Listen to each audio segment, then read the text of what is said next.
Ephraim is the unjust steward. This isn't a new teaching. We've had this. Those of us paying attention have had this. And if you haven't heard this before, I'm not mocking you, but this is very prevalent to what's going on right now in our church and the world. Ephraim is the unjust steward. Don't go too far left. Don't go too far right. Ezekiel, he lays on his left side for the house of Israel, northern kingdom. He lays on his right side for Judah. Judah's sin. They didn't care about their brother. I'm not my brother's keeper. Ephraim is choking on the winds of Judah in the latter days. The last will be first, and the first will be last. Ephraim despises prophecy. The lawless kings and princes of Ascension of Isaiah chapter 3 despise prophecy. They make the prophecy of none effect. We know we're talking about Ephraim then in the Ascension of Isaiah chapter 3. Let's paint the picture a little bit fuller though. Why did they kill Isaiah? Have you ever looked into why they killed Isaiah in the Ascension of Isaiah? It's because he said he saw God face to face. Blessed are the pure in heart. They shall see God. That's the Beatitudes.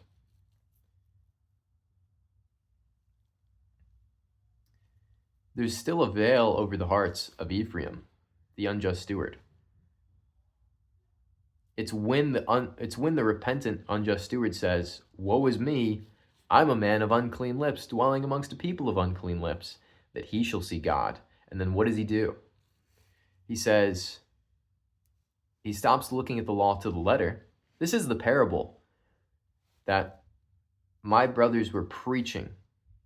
Some of my brothers understood, and some of my brothers were preaching with all manner of fire and indignation, yet they didn't understand it on the space we did together.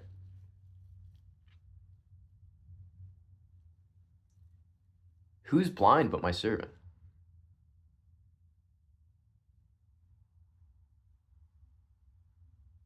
And that word isn't perfect in Isaiah 42.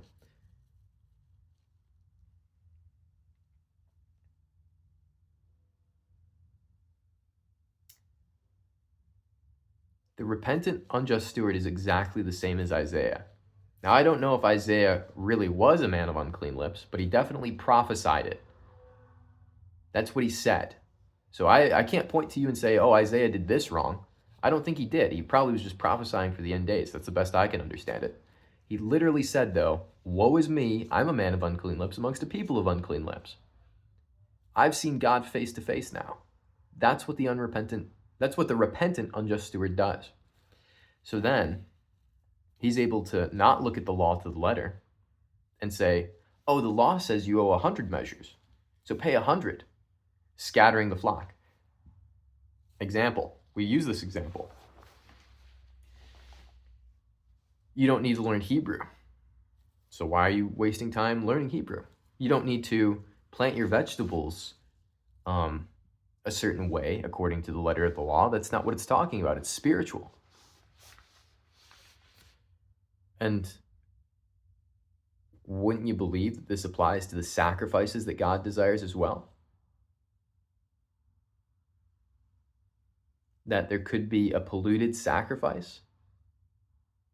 Have you read the testament of Asher about polluted sacrifice? Going through the motions of doing the right thing, and yet it's evil? Or going through the motions of doing the wrong thing, and it's good, and everything in between?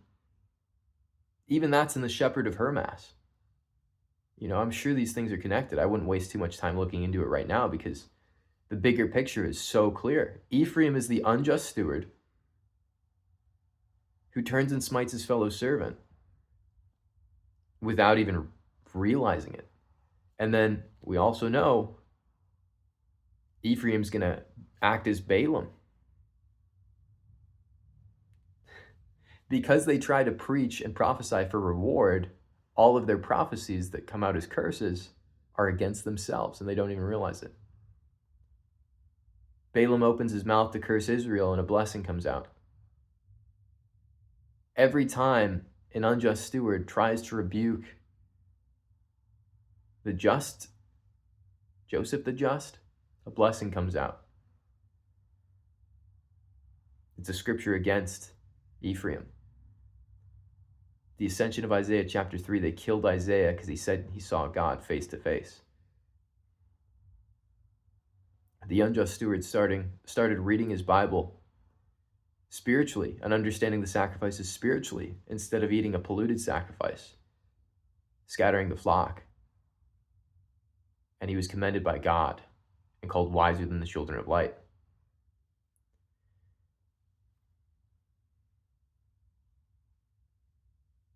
I want to know if there's more I could tell you about this. It's in the Testament of Benjamin as well. The spirit that rules over the lawless elders in Ascension of Isaiah is Beliar. In the Testament of Benjamin, it says, "O children of the tribe of Benjamin, go and attach yourselves to Joseph." Because when the spirit of Beliar comes, I don't want to paraphrase it too much and I don't remember it very clearly, but it's saying exactly the same thing.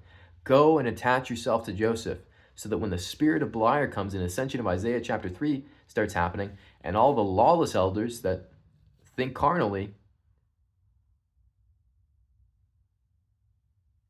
get filled with the spirit of Beliar, and they turn and smite their fellow servant, and they say, "The Lord delays his coming. Pray your flight not be in winter nor on the Sabbath day."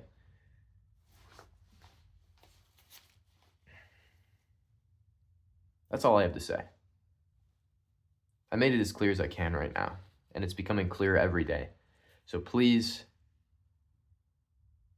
if the grace of God is within you at all, shut up. Don't smite your fellow servant. Recognize the spirit within me. Everybody's playing their role perfectly. I'm thankful for that.